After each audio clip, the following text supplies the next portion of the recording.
दोस्तों एक बार फिर से आप सभी लोगों का बहुत-बहुत स्वागत है और आज हम जैसा कि हमारा वीडियो का शीर्षक है, हम रफ़ी साहब की वर्सेटैलिटी, उनकी बहुविज्ञता के बारे में जानेंगे, उनके एक बहुत बड़े प्रशंसक के दृष्टिकोण से। आप हैं अम्बाला शहर के रहने वाले संजीव मेहंदी रत्ता जी, जो कि बाल्यकाल से रफ़ी साहब के बहुत बड़े शैदाई हैं और रफ़ी साहब के बारे में काफ़ी बातें गहराई से जानते हैं। और जो फैक्ट्स और फिगर्स हैं, उन पे भी काफ़ी अच्छी इनकी रिसर्च है। तो इसी विषय में आज हम इनसे प्रश्न करेंगे। आपका बहुत स्वागत है संजीव भाई साहब। नितिन दुबे जी, आपका बहुत बहुत धन्यवाद कि आपने करोड़ों रफी साहब के फैंस जो दुनिया में है, मेरे को आपने सिलेक्ट किया या चुना कि मैं रफी साहब के बारे में कुछ अपने विचार रख सकूं। आप डिज़र्व करते हैं, इसीलिए। मेरा जो पहला आपसे प्रश्न है, वो ये है कि भारतीय फ़िल्म संगीत में पुरुष जो पार्श्व गायन है, उसमें आप रफ़ी साहब को कहाँ पाते हैं? सर, मेरी राय में दुबे जी, भारतीय फिल्म जो पुरुष गाय संगीत है, पुरुष गायकी में जो उसका उनका स्थान है रफी साहब का, मेरे हिसाब से, मेरे विचार से, ये पुरुष गायकी रफी साहब से शुरू होकर रफी साहब से ही खत्म होती है। उसका कारण ये है कि रफी साहब जब फिल्मों में आए, जो उनके कुछ समकालीन कलाकार थे जो उनसे पहले आ चुके, और जो उस समय जो टॉप के सिंगर्स थे, सहगल साहब, के एल सहगल, कुंदन सहगल, ये इन कुंदन सहगल साहब का भी बहुत बड़ा नाम था और उनका एक तूफान था उसमें, उस दौर में, 40s में। लेकिन वो सभी कलाकार जो उनके साथी थे जो पहले आ सके थे, और सहगल साहब जो बड़े महान गायक है और आज आज भी बहुत महान है। लेकिन रफी साहब ने प्लेबैक सिंगिंग को प्लेबैक सिंगिंग बनाया। मेरे विचार में ये उनका सबसे बड़ा योगदान है, जो मेरी अपनी राय है उसके बारे निश्चित रूप से रफ़ी साहब पहले गायक थे जिन्होंने प्लेबैक सिंगिंग पार्श्व गायन को डिफाइन किया, उसको परिभाषित किया। में। मैं उसका मैं दूसरा आपको दुबे जी, उसका थोड़ा सा आंसर ये देता हूँ कि हमारी फिल्म इंडस्ट्री में बड़े मशहूर लेखक की जोड़ी है फिल्मी, सलीम जावेद साहब की। और जी, जावेद साहब का एक प्रोग्राम था, उन्होंने उसको जो डेफिनेशन दी थी प्लेबैक सिंगिंग की, जैसे रफी साहब ने प्लेबैक सिंगिंग को प्लेबैक सिंगिंग बनाया, वो बहुत बड़ा एग्जाम्पल है। वो यूट्यूब पे अवेलेबल है उनका ये प्रोग्राम। अगर दर्शक चाहें, हमारे साथी चाहें तो उसको देख सकते हैं। मैं तो एक छोटा सा फैन हूँ, लेकिन वो जावेद अख्तर साहब वो पर्सन है जो फिल्म इंडस्ट्री में रहने वाले हैं। और सबसे बड़ी बात है कि उनका जो पर्सनल फेवरेट सिंगर है कोई दूसरा आर्टिस्ट है, नाम लेना ठीक भी समझूंगा इस प्रोग्राम में। लेकिन जी। उन्होंने जिस हिसाब से रफी साहब की विशेषण किया है गायकी का, वो कमाल है।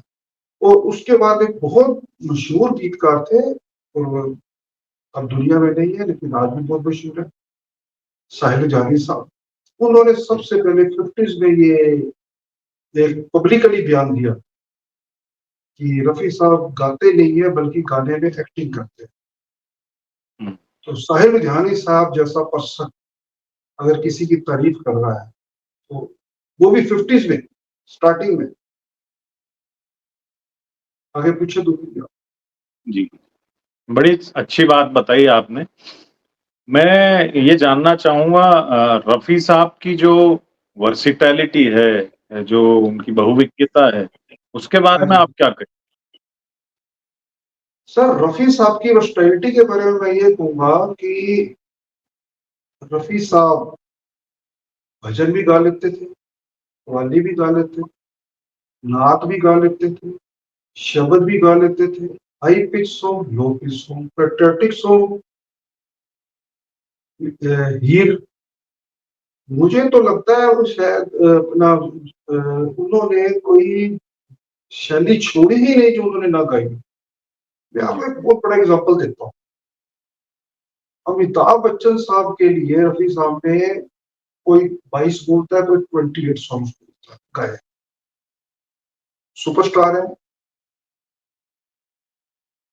अब मैं आपको अमिताभ बच्चन साहब के लिए कुछ एग्जांपल दे रहा हूँ रफी साहब। उससे बस ट्रेंडी कब लगेगा क्यों कि रफी साहब ने अमिताभ बच्चन साहब के लिए क्लब सॉन्ग गाया है बेनाम पिक्चर में, सुहाग पिक्चर में गाया है अपना भंगड़ा सॉन्ग भेंट, और रोमांटिक गुजरा, जी रोमांटिक सॉन्ग गाया है अपना अभिमान फिल्म में, और रोमांटिक सैड सॉन्ग गाया है अपना एक नजर मूवी में, हम्म, और अरबी सॉन्ग गाया है ग्रेट गम पिक्चर में, हम्म, और एक भेंट भी मैंने बोली है वो गाई है सुहाग पिक्चर में। किसी भी और आर्टिस्ट ने, किसी भी और हम्म, सिंगर ने हम्म, अमिताभ बच्चन के लिए इतनी वर्षन के सॉन्ग नहीं गाए। मैं ये एग्जांपल इसलिए दिया है कि अमिताभ बच्चन साहब के जो टीम में जो सिंगर दूसरे गायकों ने ज्यादा प्लेबैक किया है, श्रोता हमारे जानते हो, दूसरे जानते हो कि रफी जी साहब ने अगर जिसके लिए भी गाया है तो इतनी रेंज में गाया है, हम्म, वो कमाल है। जी एक मैं और एग्जांपल देना चाहूंगा आपको, हमारे एक बहुत बड़े सदाबहार हीरो हैं देवानंद साहब, अब नहीं है इस दुनिया में। जी जी उनके लिए रफी साहब ने 108 के करीब सॉन्ग गाए, लेकिन वो मैक्सिमम सॉन्ग थे लगभग 70 तक। बाद में हम्म, देवानंद साहब के लिए रफी साहब ने कम गाया या ना गाया। लेकिन उस दौरान भी एक पिक्चर आई थी महल, हम्म, और एक पिक्चर आई थी जाने मन। हम्म, इन दोनों फिल्मों में जब कव्वाली की जरूरत पड़ी, लास्ट में क्लाइमेक्स में दोनों फिल्म में कव्वाली, देवानंद साहब तो फिर रफी साहब के पास गए। ऐसी प्रेम पुजारी पिक्चर थी, पेट्रोटिक सॉन्ग है उसमें, ताकत बदल की हमसे है, तो फिर देवानंद साहब को रफी साहब की कभी महसूस हुई, उन्होंने फिर उनकी सेवा ली उसके बारे में। तो ये रफी साहब की वर्सटैलिटी थी। जी मैं तो कई बार हैरान होता हूँ कि ईश्वर एक इंसान में, कलाकार में इतना टैलेंट दे कैसे सकता है। करिश्मा थे, जी जी इससे बड़ा करिश्मा शायद अब दोबारा दुनिया में होना जी नामुमकिन है वाकई मेरी। वाकई करिश्मा। और इवन यहाँ तक कि मैंने देखा है कि जैसे हमारे जो सनातनी परंपरा में जितने देवी देवता हैं उन पे भी सबों पे गीत है रफी साहब। ये एक बड़ा आश्चर्य की बात, चाहे शिव भजन हो, राम जी की स्तुति हो, माता जी का गीत हो, रफी साहब ने हर तरीके का गीत गाया। ये बड़ा एक रिकॉर्ड है रफी रफी साहब। साहब ने सबसे ज्यादा पेट्रोटिक सॉन्ग गाए हैं, रफी साहब ने सबसे ज्यादा भजन गाए हैं, रफी बिल्कुल साहब ने सबसे ज्यादा नात गाई है, रफी साहब ने सबसे ज्यादा शब्द गाए हैं। जी जी जी यानी हर चीज में वो सबसे आगे, यानी क्वांटिटी में भी सबसे ज्यादा है। और दूसरी बात क्या होता है फिल्म इंडस्ट्री में, जो प्रोड्यूसर्स होते हैं, ये एक शो बिजनेस है, इसमें कमर्शियल पॉइंट पहले रहता है प्रोड्यूसर्स का, डायरेक्टर का, डिस्ट्रीब्यूटर, क्योंकि पैसा लगा होता है हर पिक्चर में।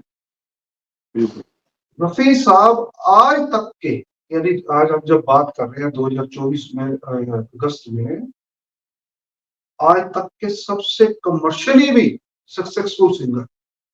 जी बिल्कुल, कोई दो मत नहीं। यानी वो कला में भी, कला में तो नंबर वन है ही है, जी जी कमर्शियली भी वो उनसे आगे अभी तक मेल सिंगर्स में तो कोई नहीं है कोई नहीं, बिल्कुल सक्सेस में। बिल्कुल नहीं। 44 में वो फिल्मों में आए हैं, आते ही छा गए। जी 47 में वो स्टार सिंगर बन गए थे जुगनू फिल्म से, जहां बदला वफा का। और जी 48 में जब महात्मा गांधी जी की डेथ हुई, राष्ट्रपिता महात्मा गांधी की हम्म, हत्या हुई, उस हम्म, समय जो गाना लिखा गया, बापू हुसैन की भगत आवाज़। जी ने म्यूजिक दिया और राजेंद्र कृष्ण जी ने लिखा, सुनो सुनो है दुनिया वालों बापू की अमर कहानी। जी वो गाने के कह रहे हैं कि उस समय 10 लाख रिकॉर्ड बिके थे, और उस समय, यानी कि उसके बाद 70s तक तो ये पोजीशन थी दुबे जी मेरी, 90% सॉन्ग्स, मेल सॉन्ग जो रिकॉर्ड होते थे इंडस्ट्री में, जी वो रफी साहब को मिलते। जी जी बिल्कुल तो सही। सबसे बड़ी बात, उस पर्सन को कोई भी, उसको शायद रफी साहब को पता ही नहीं था कि वो रफी साहब। हम्म, यही तो विशेषता थी उनकी। सफलता के माउंट एवरेस्ट पे थे वो, फिर भी उन्हें ज़रा भी इसका इल्म नहीं था कि मैं मोहम्मद रफ़ी हूँ। या ये कह सकते हैं कि सफलता के साथ जैसा सामंजस्य उन्होंने बिठाया और कोई नहीं बिठा पाया।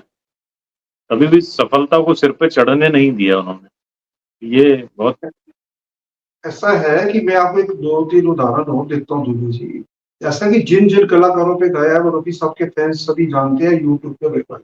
लेकिन कुछ कलाकार जिनका दूसरे सिंगर्स के साथ नाम ज़्यादा जुड़ता है, हुँ, उन्होंने जिस हिसाब से रफ़ी साहब की तारीफ़ की है, जब रफ़ी साहब की डेथ हुई, मनोज कुमार जी का एक बयान था या इंटरव्यू था, संगीत का 8वां सुर खत्म हो गया। हुँ, अब बिल्कुल सही। सुर तो 7 होते हैं, हुँ, लेकिन वो कह रहे हैं 8वां सुर खत्म हो गया, मनोज कुमार जी कह रहे हैं। इसका मतलब जी, 7 जी। सुरों से भी ऊपर थे, ये मनोज कुमार जी का कहना है। जी, जी। यानी ये एक एग्जाम्पल है भाई। अच्छा, कल्याण जी आनंद जी जब 70s के बाद कल्याण जी ने उस रफ्तार में या उस चीज में रफी साहब से इंसाफ नहीं किया। चलो वो एक प्रोफेशनल, कल्याण जी की जब रफी साहब की डेथ हुई, रफी साहब एक ऑलराउंडर थे। कल्याण जी का बिल्कुल। यूट्यूब पे भी अवेलेबल है। हुँ, आर डी बर्मन जिनके बारे में कुछ रफी साहब के फैंस आमतौर पे नाराज रहते हैं, हुँ, उनका भी यूट्यूब पे वीडियो अवेलेबल है कि रफी साहब जैसा वर्सटाइल सिंगर तो कोई था ही नहीं। बिल्कुल। आर डी बर्मन साहब के उनके फादर क्या कहते थे बर्थडे से जब बात हो रही थी, मेरी हाँ, सुनो तेरी आंखें के लिए, जी, जी। ये गायकी का शहंशाह तो बांद्रा में बैठा है। बांद्रा में, बिल्कुल। और वो भी बात उन्होंने मन्ना डे से कही थी, हाँ जी, जो कि स्वयं क्लासिकल के बहुत बड़े गायक हैं। हाँ जी, हाँ जी। मन्ना डे जी कहते थे कि रफी साहब एक घराना ही लेके चले गए संगीत का। हुँ, बिल्कुल, ये बिल्कुल। मन्ना डे राइट। साहब कह रहे हैं। और उषा खन्ना जी, जब उनकी एक मैगजीन में मैंने इंटरव्यू पढ़ा था, जी। 83 की बात है, सुषमा मैगजीन आती हुँ, थी उस समय। हुँ, उसने कहा भाई रफी साहब संगीत की एक दुनिया ही अपने साथ लेकर चले गए। हुँ, 10 बिल्कुल जन्मों सही। तक उनके जैसा पार्श्व गायक पैदा नहीं होगा। ये तो मुझे डॉक्टर जिन्होंने रफी साहब के साथ काम किया। आज के युग में जितने भी संगीत के जानकार हैं, जी, सबसे बड़ा म्यूजिक डायरेक्टर तकनीकी रूप से लोग ए आर रहमान साहब को मानते हैं। जी। वो कहते हैं रफी साहब भारतीय संगीत की आत्मा थे। हुँ, बिल्कुल सही बात, कोई डाउट ही नहीं। और ये छोटा सा, जी। ये छोटी बात नहीं है। जो उनके समकालीन गायक थे, नितिन हुँ, मुकेश जी अपने पिता मुकेश जी के बारे में बता रहे हैं, जब गाइड पिक्चर का हुँ, सॉन्ग हुआ, दिन ढल हुँ, जाए हुँ, रात ना जाए, फिर उन्होंने रफी साहब को फोन किया। हुँ, रफी साहब आप जैसा ये गा रहा मैं गा ही नहीं सकता था। नहीं, बिल्कुल सही कह बात। रहे वो मेरे को कहने लगे, नितिन मुकेश कहने लगे, यार क्या गाता है रफी। हुँ, और शैलेंद्र सिंह जी जो मूवी फिल्म की और कई फिल्मों में मैंने गाने गाए, उनका एक जी, इंटरव्यू है यूट्यूब पे। काफ़ी साहब को करते हैं। वो कह रहे हैं कि हम एक स्टेज शो कर रहे थे जिसमें सारे गायक थे। हुँ, मन्ना डे साहब थे, किशोर कुमार जी थे, अपना और भी कई गायक थे। और एक प्रशिक्षक आया, किशोर कुमार जी से ऑटोग्राफ लेने लग पड़ा। तो जब दूसरी हुँ, तरफ रफी साहब बैठे थे, पहले जाके रफी साहब उधर जाके ऑटोग्राफ ले, इधर क्या करने आए हो, संगीत तो वहां पर है। संगीत तो वहाँ पे बिल्कुल। किशोर कुमार जी जिनके बारे में मीडिया में कई बातें प्रचलित है, हुँ, लेकिन जब रफी साहब की बात आती है तो वो डाउन टू जी, अर्थ हो जाते बिल्कुल, बिल्कुल, बिल्कुल सही बात। हैं, ऐसे तारीफ करते हैं। ये उनके समकालीन गायक हैं। जी। भाई साहब मैं ये जानना चाहूँगा कि आपका रफ़ी साहब के प्रति अगाध प्रेम है, आप बहुत बड़े फ़ैन हैं उनके और आपको रफ़ी साहब से संबंधित काफ़ी उनकी जो रिकॉर्ड्स हैं, गाने हैं, कब किस ईयर में प्रदर्शित हुई थी फ़िल्म, ये सभी मालूम है और काफ़ी आप जानते हैं चीज़ों को। तो मैं ये जानना चाहूँगा कि आपका रफ़ी साहब की गायकी के प्रति आकर्षण कैसे और कब बना? दुबे जी, मुझे खुद ही नहीं मालूम कि मेरा रफी साहब से प्रेम कब और कैसे हो गया। अगर मेरी अपनी याददाश्त ठीक है तो जब मैं 3 साल का था तो उस समय एक पिक्चर रिलीज हुई थी, सूरज। उसका जी, जी। गाना बहारो फूल बरसाओ, जो बाद में 2001 में सुपर हिट गाना। बीबीसी पोल में सबसे पॉपुलर सॉन्ग बना है इंडियन म्यूजिक जी, का। जी। ये मेरा पहला, मेरे कानों में मुझे याद है कि ये सॉन्ग है। और उसके बाद कब रफी साहब से कैसे प्यार कितना हो गया हुँ, ये पता ही नहीं लगा। और जब रफी साहब की डेथ हुई, मैं ऑलमोस्ट 17 ईयर का था। मेरी जी। अच्छी याददाश्त है जब रफी साहब की डेथ हुई थी। तो हुँ, फिर जैसे जैसे क्या होता है कि जब कोई भी इंसान होता है ना, उस जब फैन बनता है तब उसको ये नहीं पता होता कि कलाकार में क्या खूबी है या क्या पर्सनैलिटी है, ये क्या है। जी। धीरे धीरे पता लगा कि जिस आर्टिस्ट को मैं पसंद कर रहा हूँ तो वर्सटैलिटी में कमाल है। और बाद में हुँ, धीरे धीरे ये पता लगा कि ये तो इंसान भी बेमिसाल है। हुँ। कोई बा वही नहीं है, बात ही नहीं है, सही बात। क्वालिटी गायकी तो जो ईश्वर ने दी है, उसके बाद जो हुँ, इंसानियत है उस इंसान के अंदर, हुँ। इंसान भी उतना तो ही बड़ा है। पर्सनैलिटी का तो कमाल ये है कि मेरा नाम जोकर एक पिक्चर आई थी दुबई की 70s में, 1970 में। जी, उसमें फिल्म के हीरो राज कपूर थे और प्रोड्यूसर और डायरेक्टर भी वही थे पिक्चर के। जी। सभी जानते हैं कि राज कपूर जी की में ज्यादा आवाज, ज्यादातर सॉन्ग्स मुकेश जी और उसके बाद मन्ना डे ओके, साहब ने गाए हैं। हालांकि रफी बिल्कुल। साहब ने भी उनके ऊपर 33-34 सॉन्ग्स गाए हैं। हाँ, लेकिन उस 30 के पिक्चर ऊपर। की खास बात ये थी कि उसमें एक हीर थी। अरे! क्या बात है। शंकर अद्भुत, जयकिशन जी ने उस हीर के लिए अद्भुत गीत है वो। रफी साहब को चुना। और वो जो हीर है, सत्य जी, के जी। जैसे सत्य उस पार्टी, जी, जी। वो कमाल की गायकी है। हुँ, बेमिसाल। अब मैं आपको एक उदाहरण देना चाहता हूँ कि एक पिक्चर है बी आर चोपड़ा साहब की, प्रोड्यूस डायरेक्टर डायरेक्टर वही थे, हुँ, निया दो। जी, जी। उसमें ओपी नैयर साहब का म्यूजिक था, सैल जादू साहब के बिल्कुल। सॉन्ग्स।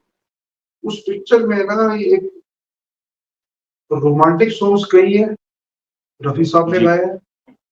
एक जी। भजन है, आना है तो राह इस राह में ढूंढ बिल्कुल। रही है, वो भी रफी साहब ने गाया है। फिर जॉनी वॉकर के ऊपर सॉन्ग है, हुँ, मैं बम्बई का बाबू, नाम मेरा बाबू। जाना। जी, एक ही फिल्म में इतनी वर्सटैलिटी।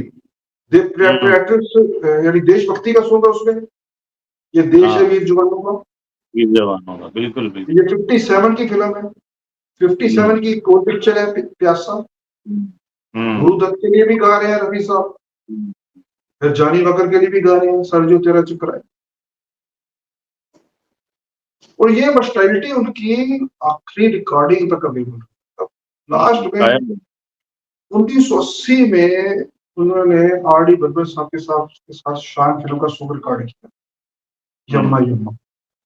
हुँ, आर डी बर्मन साहब की आवाज की शैली बिल्कुल अलग थी। हुँ, रफी साहब ने उस शैली में गाया उनके साथ। बिल्कुल, वो बिल्कुल। सन है 1980। हुँ, और 46 में वो गाना गा रहे हैं किया सहगल के साथ, हुँ, रूही रूही मेरे सपनों की रानी। हुँ, हुँ। जो कोरस। वर्सटैलिटी 1944 से शुरू हुई है, हुँ, उनकी आखिरी सांस तक हुँ, कायम है। बिल्कुल, बिल्कुल तो सहमत यहाँ हूँ मैं कुछ आपकी बात। एग्जाम्पल दिए जा सकते हैं रफी साहब की गायकी के बारे में। जी, जी। आप हालाँकि आपने काफ़ी कुछ बता दिया रफ़ी साहब की वर्सेटैलिटी के बारे में और क्यों वो सर्वश्रेष्ठ गायक हैं, ये भी बता दिया। मेरा अगला प्रश्न इसी पे था कि रफ़ी हाँ। साहब क्यों सर्वश्रेष्ठ गायक हैं? तो काफ़ी कुछ उत्तर आपने इसका दे दिया है। अच्छा, यदि आप दुबे जी, दुबे जी, अगर मैं कहूँ कि रफी साहब सर्वश्रेष्ठ है तो जो भी इस वीडियो को लोग देखेंगे या फिर भी ये तो रफी साहब का फैन है, अंधभक्त है, ऐसे भी कुछ सोच सकते हैं। लेकिन मैं आपको जावेद अख्तर साहब का एग्जाम्पल दिया पहले, जी, जावेद अख्तर साहब पर्सनली किसी दूसरे सिंगर के थे, उनके उनके मोबाइल में 2 से 3 हजार सॉन्ग है, वो कई उसके वीडियो अवेलेबल है यूट्यूब। उन लोगों को जावेद अख्तर साहब का यूट्यूब पे वीडियो दिखाना चाहिए, पूरा प्रोग्राम है 40 या 40 क्लासिकल है। ऐसे ही एक बड़े महान भजन गायक अनूप जलोटा जी, जी, जी। वो भी दूसरे सिंगर के फैन है, वो भी यूट्यूब पे अवेलेबल। अब अनूप जलोटा साहब क्या कह रहे हैं, वो इसके कई वीडियो में बने, कह रहे भी अगर एक राजा का दरबार लगा हो, अकबर का हुँ, मान लो दरबार लगा हो, तो उसमें जो नवरत्न है, हमारी हुँ, इंडस्ट्री के जो महान गायक हैं, कई एक से बढ़कर एक है। हुँ, किशोर कुमार जी एक से बढ़कर एक, मल्टी टैलेंटेड पर्सनैलिटी। मंडा डे हुँ, साहब क्लासिकल में तो महारथी हासिल, और क्या क्या सॉन्ग्स गाए हैं उन्होंने। मुकेश जी, जी, तलन महमूद साहब का अपना योगदान है, हेमंत कुमार जी, हुँ, इन सब का नाम ले रहे हैं अनूप जलोटा जी, और कह रहे हैं ये सब महान है। कहते हैं ये क्या है, उस उस दरबार के नवरत्न है। हुँ, राजा तो एक ही है, राजा है मोहम्मद रफी साहब, ये वो बिल्कुल, कमाल के नवरत्न है। जी, जी। सभी सिंगर्स, कोई किसी से कम नहीं है। हुँ, देखिए ये अनूप बिल्कुल, जलोटा साहब की वर्डिंग है, मेरी वर्डिंग नहीं है। जी, मैं जी। दर्शकों से बिल्कुल सही रिक्वेस्ट बात, करूंगा कि इसको ये बिल्कुल, अनूप जलोटा साहब, और अनूप जलोटा साहब उन्हीं नवरत्नों में से किसी और सिंगर के फैन।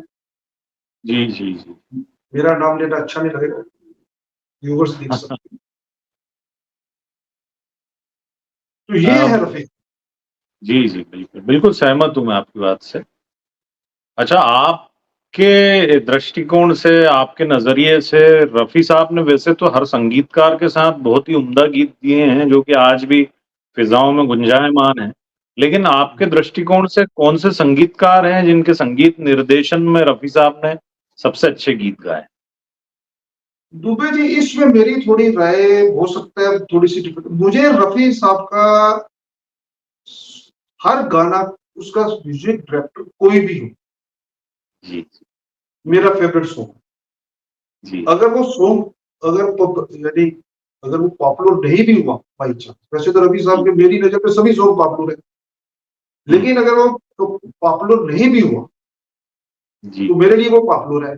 तो संगीतकार उसका कोई भी हो, लेकिन वैसे अगर, क्योंकि वैसे तो ये प्रोग्राम रफी साहब के ऊपर है, लेकिन अगर मेरी नजर में देखा है, मेरे पर्सनल फेवरेट जो म्यूजिक डायरेक्टर, वो शंकर जयकिशन। क्या बात है! बहुत बढ़िया। मेरा मानना है कि जैसे रफी साहब रहती क़यामत तक दोबारा पैदा नहीं होंगे, लेकिन शंकर जयकिशन जैसे म्यूजिक डायरेक्टर की दृष्टि को मेरी नजर हुँ, में बहुत मुश्किल है। ऐसा क्या होता है दुबे जी, अभी तक जो ये मैं रफी साहब से लिंक जोड़ के आपको संगीतकारों के बारे में बता रहा हूँ। हर एक संगीतकार महान है, हर ने अपनी अपनी जगह पर करी है, क्योंकि ये प्रोग्राम एक यूट्यूब पे ब्रॉडकास्ट होना है, तो अगर कोई दूसरे को फैन होता है, तो जो पर्सन जिसका भी फैन होता है, उसको लगता है भी ये अपने जिसका फैन है हुँ, उसको ज्यादा बता रहा हूँ। लेकिन मैं कमर्शियली एंगल से आपको बता रहा हुँ, हूँ, अभी तक जो तहलका संगीतकारों ने, जिन संगीतकारों ने मचाया है, कामयाबी का तूफान, जिसको मैं अपनी हुँ, बोलती तूफान, वो 50s 60s में शंकर जयकिशन ने, और बाद में 60 से जो तूफान लक्ष्मीकांत बेर्डेकर का स्टार्ट हुआ कमर्शियली जी, सक्सेस का, हुँ, और उसके बाद 90s में जो, तो मेरे हिसाब से कमर्शियली सक्सेस का तूफान बजाया था, वो उसका पीरियड शॉर्ट था, वो था नदीम श्रवण का, वो 4-5 हुँ, साल का था। लेकिन शंकर जयकिशन की 49 में बरसात पिक्चर आई थी, और 71 राइट, में जयकिशन जी अनफॉर्चुनेटली बहुत यंग एज में चले गए। चलिए। अब 49 से ये लगभग 22 ईयर्स होते हैं। हुँ, शंकर जयकिशन की पहली फिल्म से लेकर लास्ट फिल्म तक उनका दौर था हुँ, कमर्शियली सक्सेस का।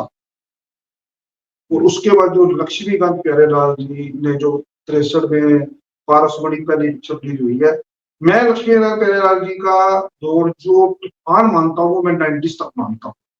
हालांकि वो प्यारेलाल जी खुद कहते हैं कि हाँ वो 94 तक ठीक ठाक सफल थे, लेकिन जो उनका तूफान था वो 27 ईयर्स था।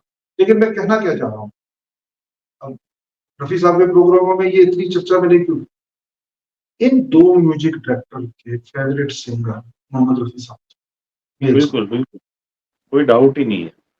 और इन्होंने हर वेरिएशन के सॉन्ग्स रफी साहब से गाए।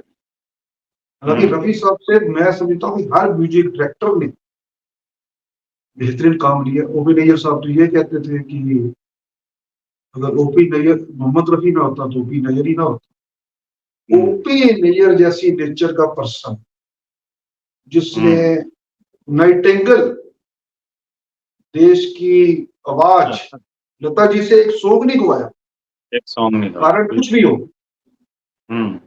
वो क्या कह रहा है कि अगर मोहम्मद रफी ना होता तो ओपी नैयर भी ना होता। और लक्ष्मीकांत प्यारेलाल जी का मैं आपको एक चीज और बताना चाहता हूँ। रफी साहब चले गए इस दुनिया से 31 जुलाई 1980। हम हमारे यहाँ पर 3 मेन गायक हैं, यानी कि गायक सारे महान हैं, लेकिन जिनका मीडिया में ज्यादा चर्चा होती है रफी साहब, मोहम्मद रफी साहब, मुकेश जी और किशोर कुमार। मुकेश जी पहले ही चले गए थे 76 में जी, और किशोर कुमार जी के 87 में, 13/2/1987। लक्ष्मीकांत प्यारेलाल ने 80s के बाद भी जो फिल्मों में म्यूजिक किया, उस दौरान उस पीरियड में लक्ष्मीकांत प्यारेलाल, पप्पी लहरी और अनु मलिक जी को सबसे ज्यादा काम मिल रहा था। जी, किशोर कुमार की डेथ तक की मैं बात, लेकिन लक्ष्मीकांत प्यारेलाल की अगर आप पिक्चरों का दिखाया जाए, उन्होंने रफी साहब के ये साथ, रफी साहब के जो क्लोन आए उस समय, शब्बीर कुमार और मोहम्मद अजीज, वैसे तो सुरेश वाडकर भी रफी साहब के फैन है। जी, जी, आजकल जो बाद में 90s में सिंगर हिट हुए, उदित नारायण भी अपने आप को रफी साहब का ही फैन मानते हैं। लेकिन उस दौरान जो शब्बीर और मोहम्मद जी से जिस क्वांटिटी में अपने संगीत में लक्ष्मीकांत प्यारेलाल, बाद में अनु मलिक जी ने सॉन्ग्स रिकॉर्ड करवाए, ये लक्ष्मीकांत प्यारेलाल ने, यानी कि रफी साहब के जाने के बाद भी उनको कितना रफी साहब की कमी महसूस हो रही थी, ये उन्होंने अपने उस दिखाया, उस जो उन्होंने फिल्मों में म्यूजिक दिया उस तरह। बिल्कुल सही बात है सर, मैं सहमत हूँ आपकी इस बात से। और मैं एक जो अगला मेरा क्वेश्चन मैं आपसे करने जा रहा हूँ, बड़ा महत्वपूर्ण क्वेश्चन है और बड़ा कई बार इस बात पे विवाद भी उत्पन्न हो जाता है और लोगों में तल्खी सी आ जाती है। लेकिन आपके नजरिए से मैं जानना चाहूंगा, आपको क्या लगता है कि 1969 के बाद, 1969 के बाद रफी साहब का कैरियर डाउन में थोड़ा डाउनफॉल आ गया था? इसके बारे में आप क्या कहेंगे?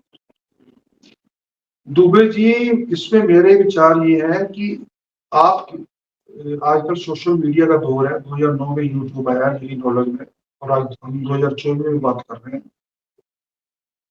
आप फैन किसी के भी हो, लेकिन फैक्ट वो होता है जो एक्चुअली हुआ होता है। बिल्कुल सही। वो सच्चाई छुप नहीं सकती। आप जो मर्जी कमेंट्स में लिखते हो, जो मर्जी कुछ कर दो, फैक्ट तो फैक्ट ही रहेगा। रफी साहब का कैरियर ऐसे है कि 1944 में आए हैं एज ए प्लेबैक सिंगर, और 69 तक, दिसंबर 1969 में आराधना रिलीज हुई है, जी, जिसमें किशोर कुमार जी का दौर शुरू होता है एज ए प्लेबैक सिंगर, जबकि जी, किशोर कुमार जी 48 में फिल्मों में आ गए थे। उनकी पहली फिल्म जिद, यानी फिल्म तो उनकी 46 में उनका करियर स्टार्ट हो गया था, लेकिन एज प्लेबैक सिंगर 48 में जिद्दी पिक्चर में, जो उनके भाई ने प्रोड्यूस की थी किशोर कुमार जी ने, देवानंद साहब की भी शायद पहली पिक्चर थी। नहीं, देवानंद साहब की पहली पिक्चर नहीं थी, देवानंद की साहब की तो पहली फिल्म आ चुकी थी 46 में, ये हमें तो आ चुकी जिद्दी पिक्चर में किशोर कुमार जी ने पहली बार डेब्यू किया। लेकिन जो आराधना में उनको कामयाबी मिली, और रफी साहब 69 था, दिसंबर 69,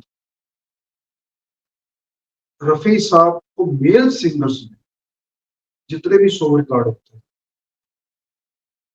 90% सॉन्ग रफी साहब के हैं। जी, जी, तो बिल्कुल सही। ये मैं अपना आंकड़ा नहीं बता रहा हूँ, ये जावेद अख्तर साहब का जो किशोर कुमार पर क्लासिक लेजेंड्स है हुँ, उसमें ये उन्होंने फैक्ट बताया। हुँ, और 69 के बाद 75 तक रफी जी, साहब को काम रिकॉर्डिंग में कमी आई थी, ये फैक्ट है, सच्चाई जी, है। वो 30% है, जी, उसके बाद फिर उनकी वापसी होती है, फिर वो जी, 60% को काम मिला। हुँ। बहुत लेकिन बड़ी जो वापसी है, बहुत बड़ी वापसी है। बहुत बड़ी वापसी है, जी, ऐसी सक्सेस जी। आज तक किसी प्लेबैक सिंगर को फिल्म इंडस्ट्री में मेल प्लेबैक सिंगर नहीं। बल्कि मैं और जो इसमें अब आज का दौर है, दुबई जी थोड़ा सा रोक रहा हूँ आपको, जो आज का दौर है कि ये पिक्चर बन रही है उसमें 6 म्यूजिक डायरेक्टर हैं, 6 गायक हैं, 6 गीतकार हैं, तो आने वाले समय में वक्त कुछ भी हो सकता है, लेकिन मुझे नहीं लगता कि अब वो रफी साहब जैसी सक्सेस भी शायद किसी को मिल पाए। बिल्कुल। ये और कमर्शियल फैक्टर है। मुझे लगता है मेल ही नहीं फीमेल सिंगर्स में भी मतलब सभी को मिला भी लें तो रफी साहब को जो सक्सेस मिली है वो किसी को भी नहीं मिली। He is the most successful. Female में दुबे जी इसमें थोड़ा डिफर करूंगा, लता जी भी ये लता लता जी जी का भी। निश्चित रूप से रफी साहब के समकक्ष हैं। पर मैं देखिए मैं एक यूट्यूबर हूँ और मेरा अपना अनुभव मैं बता रहा हूँ, मैं आज भी यूट्यूब की दुनिया में सबसे ज़्यादा लोकप्रिय कोई अगर शख्स है तो वो मोहम्मद रफ़ी साहब। ये इस बात रफ़ी से साहब। इस बात से सहमत हूँ, रवि साहब के जो डेथ एनिवर्सरी पे और बर्थ एनिवर्सरी पे जितने शोज होते हैं वो भी एक रिकॉर्ड है। जी, जी, ऑल इंडिया वाइज़ में। जी, बिल्कुल, बिल्कुल। और मतलब उनकी पुण्यतिथि या जन्मदिन के अलावा भी सबसे ज़्यादा शोज़ जैसे मैं मेरे शहर की बात करूँ, तो सबसे हाँ जी। ज़्यादा शोज़ ही म्यूज़िकल प्रोग्राम्स ही रफ़ी साहब के होते हैं। ये रफ़ी साहब की लोकप्रियता को, पॉपुलैरिटी को दर्शाता है कि आज भी कितने पॉपुलर हैं वो। मैं आपको एक बताता हूँ, रफी साहब की पर्सनैलिटी का एक और एग्जांपल मेरे अभी दिमाग में आया कि जगजीत सिंह जी जो अब इस दुनिया में नहीं है, मशहूर गजल गायक, जी, जी। बहुत लोग फैन है, लाखों लोग उनके फैन है, उनकी गजलों के दीवाने हैं। जगजीत सिंह जी का क्या कहना था कि जी। रफी साहब जब गजलें गाते थे हुँ। तो हम जैसे गजल गाने वालों को भी सोचना पड़ता था, जी। हमें अपनी गजल में सुधार करना पड़ेगा। हुँ, अब सोचो ये है रफी साहब की पर्सनैलिटी। हुँ। बिल्कुल सही। जिन म्यूजिक डायरेक्टर्स के बारे में कहा जाता है कि रफी साहब यूट्यूब के अलग अलग आजकल कई झूठ भी परोसे जाते हैं, जो झूठ सच की बात तो बात की बात, जैसे हुँ, म्यूजिक डायरेक्टर की स्क्रीन चौधरी, उनके बारे में कई किस्से यूट्यूब पे अवेलेबल हुँ। है। 1900 यानी कि 1900 शायद 52 की या 53 की पिक्चर है, 2 बीघा जमीन, जी, म्यूजिक उन्हीं का। बिमल भाई, बिमल भाई। उसमें शुरू में ना एक भजन टाइप सॉन्ग है, भजन टाइप फोक सॉन्ग है, रफ़ी साहब। सलील चौधरी साहब का म्यूजिक है। हुँ, मधुमती पिक्चर जो शायद 58 की 58, मूवी है। 1958। हाँ नहीं, उसमें दिलीप साहब के लिए गाना है टूटे हुए ख्वाबों ने, सैड सॉन्ग है। और जी, जी। जंगल में वाचा धोनी वक्त के लिए कॉमेडी बिल्कुल सही। रफी साहब की पर्सनैलिटी है। 61 की फिल्म है काबली वाला। हाँ, मैं बदल यूट्यूब साहब। इस समय जो भी हमारा वीडियो देखेंगे, मैं सभी दर्शकों से अनुरोध करूंगा जब भी ये यूट्यूब पे ये गाना सुने काबली वाला का, उस सब आप कहना मेरे दिलदार। हुँ, क्या सुनील बात! चौधरी साहब का म्यूजिक है, रफी साहब की आवाज है। हुँ, पठान करैक्टर के ऊपर पिक्चराइज सॉन्ग है, ऐसे लग रहा है दुबे जी जैसे कि पठान बना। हुँ, और उसी सुनील चौधरी साहब की उसी साल की पिक्चर है माया, तस्वीर तेरी दिल में, रोमांटिक सॉन्ग। बिल्कुल। जी, जी, कोई बिल्कुल। सोने के दिल वाला, वो जो सॉन्ग है कि आदमी के दिल में एक टूट है, हुँ, तो वो दिल है, हुँ, रो रहा है पर हंस के रो रहा है, उस हुँ, एक्सप्रेशन को कहते रफी साहब ने हुँ। डिलीवर किया अपनी आवाज से। सो कमाल है। वो सलील यार चौधरी रफ़ी साहब। साहब ने ये जो कैरेक्टर को समझ के जो गाने की एक वो जो उनमें जो वो थी स्पेशलिटी थी उनकी, जो उसमें पांडित्य था, उनका विज़डम थी। वो तो अद्भुत थी। वो मेरे ख्याल से बाकी सिंगरों ने भी उन्हीं से सीखा है। उस परिपाटी को अगर किसी ने जारी रखा है तो उसके स्रोत जो हैं वो मोहम्मद रफ़ी साहब ही हैं। उन्हीं से सीखा है। ऐसा है कि मैं उसमें दुबे जी, मैं नहीं समझता कि बाकी कोई भी कला सिंगर हो, मैं सभी हुँ, बाकी सिंगर के फैन से इसमें क्षमा भी मांगूंगा, लेकिन ये फैक्ट है। बाकी सिंगर्स ने एक दो कलाकारों के लिए हो सकता है कुछ सोर्स में आवाज मैच कर ली हो, या मैं चलो मान लूंगा कि 100% आवाज मैच कर ली हो, हुँ। लेकिन सभी आर्टिस्ट पे वो सिंगर आवाज मैच नहीं कर पाते। नहीं, नहीं, वो ख़ैर उस लेवल का तो कोई मैच नहीं कर पाया। और मेरे कहने का तात्पर्य अभिप्राय ये है, मतलब ये है कि रफ़ी साहब से ही ये चीज़ लोगों ने सीखी और कुछ हद हाँ तक जी, कर पाए। रफ़ी रफ़ी साहब जैसा तो कोई भी नहीं कर पाया, वो तो सभी लोग बोलते हैं। और जो जाने-माने संगीतकार हैं, वो भी ये बात बोलते ही हैं। तो वो तो कोई कर भी नहीं पाएगा, बिल्कुल सही कह रहे हैं आप, बिल्कुल सही कह रहे संभव ही नहीं। भाई साहब मेरा अगला प्रश्न ये है कि रफ़ी साहब के अवार्ड्स और रिवार्ड्स के बारे में आप हमें कुछ बताएँ? हैं। ऐसा दुबे जी, पर्सनली अगर मेरे से अगर कोई पूछा जाए तो मैं कोई अवार्ड्स को ज्यादा इम्पोर्टेंस इसलिए नहीं देता कि हमारे यहाँ पर अवार्ड्स में काफी भेदभाव है, चाहे वो जी, जी, गवर्नमेंट्स जी। के अवार्ड हो या कुछ भी हो, तो वो एक्चुअली कलाकार की सही पर्सनैलिटी को शो नहीं करते। लेकिन उसके बावजूद उसके बावजूद जो कमर्शियली अवार्ड है जो आज तक चल रहे हैं अभी तक, 52 में फिल्म फेयर अवार्ड स्टार्ट हुए थे, जिसका एक हर मीडिया में बड़ी चर्चा होती है, उस पर्सन ने इतने अवार्ड जीते, उस कलाकार ने इतने जीते। 52 में फिल्म फेयर अवार्ड स्टार्ट हुए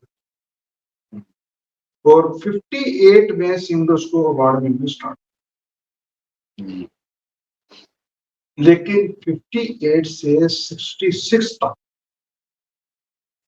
मेल और फीमेल की कैटेगरी एक थी।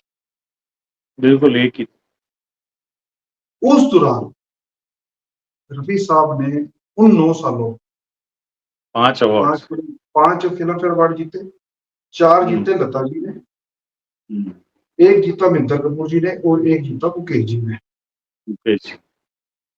उसके बाद अगर ये अवार्ड 52 में ही गायकों को मिलने शुरू हो गए होते और सबकी कैटेगरी अलग अलग होती, हुँ, यानी मेल और फीमेल की कैटेगरी अलग अलग होती, तो रफी साहब ने कितने जीते होते? इमेजिन कीजिए, टोटल रफी साहब ने 6 जीते, बाद में 70s में एक जीता और 70s में अपना जिंदगी का एकमात्र नेशनल अवार्ड जीता। ये तो हुआ कि जो उनको अवार्ड मिले उनके जीते हुए। तो नेचुरली वो उस समय भी जब रफी साहब की डेथ हुई 31 जुलाई 1980, ये फिल्म फेयर अवार्ड किसी भी उनके कंपेनियन से सबसे ज्यादा थे तब तक सबसे ज़्यादा। तब तक मेल सिंगर्स की बात कर रहा हूँ, 6 थे तब। लेकिन मैं ये कह रहा हूँ कि अगर 52 में ही सिंगर्स को मिलने शुरू हो गए होते और कैटेगरी अलग अलग होती मेल और फीमेल की, हुँ, तो रफी बिल्कुल। साहब को कितने मिले होते? अवार्ड मिलने शुरू हुए हैं 58 में सिंगर्स को, जी, रफी साहब की डेथ हो जाती है 80 में, 1980 में। रफी साहब को टोटल फिल्म फेयर 22 साल बनते हैं ये, और रफी साहब को नॉमिनेशन भी रफी 22 फिल्म फेयर अवार्ड की मिली है, हुँ, यानी कि लगभग जितने साल वो फिल्म फेयर अवार्ड शुरू होने के बाद। हुँ, लेकिन मैं ये तो हो गए वो अवार्ड, कुछ अवार्ड जो रफी साहब को डेथ के बाद मिले हैं। हुँ, 2000 में एक में स्टार डस्ट की तरफ से सिंगर ऑफ मिलेनियम, बिल्कुल, बिल्कुल। 2006 में उनको अवार्ड मिला है, शायद सी 2013 में CNN 2013 CNN IB CNN IBM का most versatile singer of India. Most बिल्कुल, बिल्कुल। और 2006 में आउटलुक मैगजीन का अवार्ड मिला था, 2006 है या 2013 है, इसमें most popular singer of India. हुँ, उसमें लता जी के साथ ये ज्वाइंट विनर थे। हुँ, और उसके बाद बारो फूल बरसाओ सॉन्ग इन्हीं का गाया हुआ रफी साहब का, जी, जी, जी। BBC पोल में नंबर 1 आया। नंबर 1 और आया। 2006 या 7 में जजेस चॉइस हुई थी, जिसमें हाँ, मन रे सारे तू काहे ना। बड़े बड़े धुरंधर बैठे हुए थे, गीतकार थे जो भी थे। हम्म, टेक्निकली रूप से जो नंबर 1 सॉन्ग आया वो था मान रहे तू कहना धीरे धीरे, मन रे तू काहे ना धीर धरे। वो भी रफी साहब ने गाया था। और ये अवार्ड्स जो वोटिंग से मन में हुए, तो यानी कि 2001 हो या 2006, उसमें उस समय तक के जो सिंगर जो रफी साहब के बाद भी आए हैं वो भी वोटिंग लिस्ट में शामिल थे। बिल्कुल सभी थे। अब जैसे भारो फूल बरसाओ अगर नंबर 1 सॉन्ग सिलेक्ट हुआ है BBC को, तो उसमें 2000 तक के सारे सॉन्ग्स थे। उसमें हम्म, 80s के बाद भी जो सिंगर फिल्म इंडस्ट्री में आए उनके सॉन्ग्स भी थे। तो ये रफी साहब की पॉपुलरिटी का तो कमाल है ही है। ये कमाल है। जी। कोई पर्सन अपनी डेथ के बाद भी कितना पॉपुलर हो सकता है, और वो पॉपुलरिटी अभी 31 जुलाई को 1980 को 2024 को रफी साहब को हम्म, 44 साल हो। हम्म, 44 साल भी बाद जाने दुनिया से जाने के बाद कोई पर्सन इतना पॉपुलर हो सकता है, ये भी एक करिश्मा है। और मुझे लगता है ये करिश्मा रहती दुनिया तक कायम रहे, बिल्कुल बिल्कुल। पॉपुलरिटी रहती दुनिया तक कायम रहे। जी, मेरा ऐसा मानना है कि जब तक इंसान में इंसानियत जिंदा है, संवेदनशीलता जिंदा है, तब तक रफी साहब की पॉपुलैरिटी बनी रहेगी, ये मेरा मानना है। बिल्कुल सही कह रहे हो, बिल्कुल सही। आपने बहुत अच्छा बताया अवार्ड्स के बारे में। आमतौर पे आपने जिन पहलुओं को उजागर करा है, वो कोई एक सामान्य व्यक्ति सोचता नहीं है उन पे। तो ये एक बहुत अच्छा पहलू आपने बताया, और वाक़ई में वास्तव में 1952 में ये अवार्ड शुरू हुआ और 68 तक कैटेगरी कॉमन थी, एक मेल और फीमेल। 66 था। जी, 66 तक। अदरवाइज़ मुझे लगता है कि रफ़ी साहब पे फ़िल्मफ़ेयर अवार्डों की झड़ी सी लग जाती। ये बिल्कुल सही बात कह रहे हो। बिल्कुल सही। जी, बिल्कुल सही है। भाई साहब, एक और अंतिम प्रश्न मैं आपसे करना चाहूँगा। आज के गायकों में आप किसको रफ़ी साहब का उत्तराधिकारी समझते हैं, या ऐसा समझते हैं कि वो रफ़ी साहब की लेगेसी को आगे लेकर के जा रहा है? ऐसे श्री दुबे जी, मेरी राय अगर किसी एक सिंगर का नाम लेना तो दूसरे प्रशंसक नाराज हो जाएंगे। मैं वो जी, कंट्रोवर्सी में पढ़ना नहीं चाहता, लेकिन समय समय पे जैसे रफी साहब की जिंदगी में ही रफी साहब जी, के शिष्य जो रफी साहब को अपना आदर्श मानते थे, मिंदर कपूर जी, वो भी एक जी, काफी बड़ा नाम हुए थे। बहुत बड़ा इसका नाम। मैं आपको एक इंटरेस्टिंग और फैक्ट बताता हूँ। सच्चाई का फैक्ट वो है कि मेरे देश की धरती मिंदर कपूर जी का गाया हुआ बहुत पॉपुलर सॉन्ग है। जी, जी, मिंदर कपूर, ये सॉन्ग मनोज कुमार जी का एक इंटरव्यू था, मैंने खुद देखा है दूरदर्शन पे, और ये इंटरव्यू लिया था उनके बेटे कुणाल गोस्वामी ने। जी, तो उस समय उसमें एक क्वेश्चन पूछा था कुणाल गोस्वामी जी ने, तो मनोज कुमार जी ने आंसर देके बताया था कि मेरे देश की धरती सोना होने वाला सॉन्ग एक्चुअली रफी साहब की आवाज में रिकॉर्ड होगा, लेकिन रफी साहब उन दिनों लंदन में थे। हुँ, तो यार मनोज कुमार जी ने कहा भी कई लोगों ने कहा भी इंतजार कर लो, कई लोग तो मतलब म्यूजिक डायरेक्टर कल्याण जी राजीव वगैरह ने सुझाव दिया होगा या जो भी हुआ होगा, या फिल्म की हुँ, बाकी यूनिट ने तो सुझाव कह रहे, लेकिन क्योंकि शूटिंग की कुछ ऐसी मजबूरी थी, हुँ, तो हमने इंदर कपूर जी से वहां से रिकॉर्ड किया। तो खैर बात हो रही थी कि रफी साहब के जो शिष्य है, वो बीच में मैंने जो लोग ये वीडियो देखे उनकी इंफॉर्मेशन के लिए ये था, तो इंदर कपूर जी बने उनके फैन, उन्होंने बड़े उस बेहतरीन सॉन्ग्स गाए। उसके बाद जी, उनकी जिंदगी में एक और उनके जो उनको अपना आदर्श मानते थे, अपना अनवर जी आ गए। ये तो वो कलाकार है कि जैसे जसपाल सिंह जी भी थे उसमें। हुँ, ये तो लोग जो वो कहते हैं, जो भी मीडिया में कहा जाता है कि उनकी आवाज थोड़ी बहुत रफी साहब से मिलती थी, लेकिन सुरेंद्र सिंह जी रफी साहब को अपना आइडियल मानते हैं। बिल्कुल उनकी आवाज तो मानता बिल्कुल अलग शैली की है। उदय हूँ। नारायण जी 78 में आ गए रफी साहब की जिंदगी में, पहला गाना भी उनके साथ गाया। वो रफी साहब हुँ, को अपना आदर्श मानते हैं। उसके बिल्कुल, बाद बिल्कुल। जो उनकी डेथ के बाद जो कलाकार आए हैं, मोहम्मद जी, शबीर कुमार जी, बाद में सोनू निगम, देवदासी साधु गुप्ता, अनगिनत है, अनगिनत। अनगिनत है। और एक से सभी बढ़िया है, लेकिन मेरी नजर में शायद वर्सटाइलिटी में अभी तक जो रफी साहब के जितने भी अपना आइडियल मानने वाले आए हैं, उनमें जो रफी साहब को अपना आदर्श मानते हैं, मैं उदित नारायण जी को बड़ा हाईली रेट करता हूँ। जी जी, और बहुत अच्छे। सोनू निगम जी को मैं मानता हूँ कि वो एक बहुत कमाल के सिंगर है। हालांकि जी कमर्शियली वो शायद फिल्म इंडस्ट्री में उनके साथ वो सक्सेस नहीं मिली, कारण कुछ भी रहा, लेकिन ये तो वो सिंगर्स हैं जो साउथ के सिंगर्स हैं। यशुदास जी, स्वर्गीय एसपी बालासुब्रमण्यम, जी एसपी बालासुब्रमण्यम के तो हजारों वीडियो है यूट्यूब पे, जी कैसे कैसे जी रफी साहब की तारीफ कर रहे हैं। और जी, यशुदास बिल्कुल जी, सही। जी यशुदास जी का एक इंटरव्यू शायद मैंने रेडियो में सुना था, शायद उसकी कोई रिकॉर्डिंग अवेलेबल भी हो। वो नहीं, वो यशुदास जी इंटरव्यू दे रहे हैं, विविध भारती पे इंटरव्यू है, 100% सही बात है। विविध जी भारती की रिकॉर्डिंग जरूर अवेलेबल होगी, क्योंकि मैंने विविध भारती पे सुना था। यशुदास जी ने कहा है कि जो एंकर इंटरव्यू ले रहा था, कह रहा है यशुदास जी आपने एक इंटरव्यू में ये कहा है कि ईश्वर ने या खुदा ने या अल्लाह ने या भगवान ने, जो भी उसका नाम है, गायकी की सभी शैलियां रफी साहब को देके हम बाकी सब गायकों के साथ बहुत अन्याय किया है ईश्वर। ये यशुदास जी का कहना है। जबकि खुद इतने बड़े गायक हैं वो। इतने बड़े गायक है वो, रफी साहब के भगत हैं, भगत हैं बिल्कुल। रफी साहब की पूजा करते हैं वो। रफी बिल्कुल। साहब की जिंदगी में ही आ गए थे वो। एक सॉन्ग है, वो बड़ा मशहूर सॉन्ग है, बड़ा पॉपुलर सॉन्ग है यशुदास जी का, बुद्धू बन खुशबू देता है, उषा खन्ना जी का म्यूजिक है। राजेंद्र कुमार जी। जी जी। बुद्धू कुमार वो जी रफी और रफी राजेंद्र साहब ने कुमार का रिकमेंड लिखा की है। थी हमें। साजन बिना रफी सुहागन साहब। फिल्म थी जी ये जी। सॉन्ग। एक्चुअली सावन कुमार ने बताया था, गाना रफी साहब ने था ये। रफी साहब हाँ, लंदन में थे। वो रफी साहब ने रिकमेंड किया था हमको। हाँ, रफी साहब ने रिकमेंड किया था।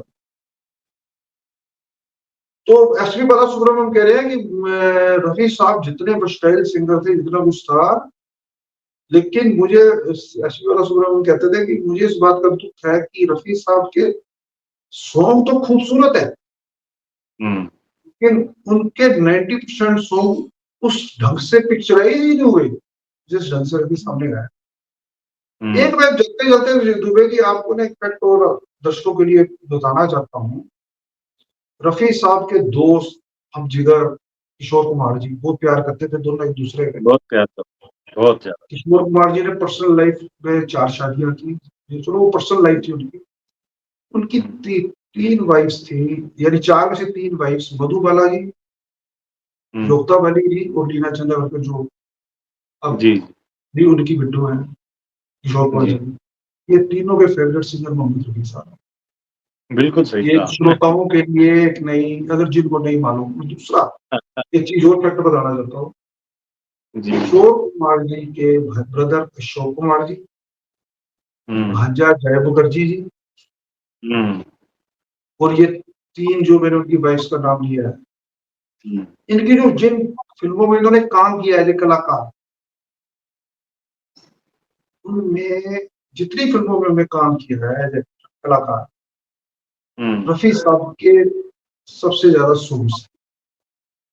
ये एक बिल्कुल सही। सरप्राइजिंग फैक्ट बता रहा हूँ मैं दर्शकों के लिए। हम्म, बिल्कुल फैक्ट है। तो ये है रफी साहब का प्रभुत्व, जलवा। इन्फ्लुएंस जी हमारी फिल्मी म्यूजिक पर, जी। जो आज भी कायम है उनके जाने के 44 साल बाद। देखो, इंसान जब चला जाता है, उसका ना बॉडी होती है ना कुछ। लेकिन ये एक खुश नसीबी है अपना दुबे की, मेरी, मैं ईश्वर का शुक्रगुजार हूँ, ऊपर वाले का, कि जब रफी साहब आए तो रिकॉर्डिंग अवेलेबल थी, ताकि हम उनकी आवाज को कैद कर सके। हम्म, ये उसकी बड़ी ऊपर वाले का शुक्रिया। नहीं तो तानसेन की आवाज, कहते दीपक जल जाते थे, किसी ने सुना तो है नहीं, क्योंकि हम्म, रिकॉर्डिंग उस टाइम अवेलेबल नहीं थी। सुना है सब, हम्म, लेकिन अगर कल कोई आज से 50 साल बाद, या आज भी जो नई जनरेशन पैदा होती है, उसमें कोई कहे कि हमारे देश में एक ऐसा गायक था, या जो हर तरह के गीत गा लेता था, उस कलाकार की, वो उसके ऊपर भी उस कलाकार की तरह गा लेता था जिसको वो पिक्चराइज पॉसिबल ही नहीं है। हमारे पास रिकॉर्डिंग अवेलेबल है, वो सुन के उसको पता लगेगा कि ये सच्चाई है, ये हुआ है। बाकी दुबे जी मेरे हिसाब से मैं तो छोटा सा एक फैन हूँ। नहीं, फैन तो आप बहुत बड़े हैं, छोटे नहीं हैं। नहीं, मेरे से लाखों बड़े फैन पड़े हैं सर, जी, मैं जी, तो कुछ जी। भी नहीं।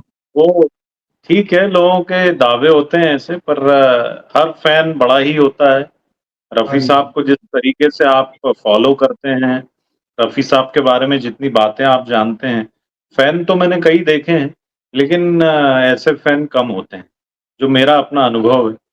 आम तौर पे लोग बोलते हैं, मैं उनके गाने सुनता हूँ, मुझे बहुत अच्छे लगते हैं, बहुत बढ़िया गाते थे रफ़ी साहब। उससे ज़्यादा आगे वो रफ़ी साहब को डिफ़ाइन नहीं कर पाते। तो ये एक रफ़ी साहब के बारे में जो आपने जो रिसर्च की हुई है, ये अपने आप में बहुत एक यूनिक और सभी लोगों को, हर किसी को पता नहीं होती ये बातें, और गौर भी नहीं कर पाता व्यक्ति, फैन ही रह जाता है बस। तो ख़ैर रफ़ी साहब के तो ज़्यादातर लोग फैन ही हैं, और जो नहीं हैं मेरे ख़्याल से उनको संगीत समझता भी नहीं है।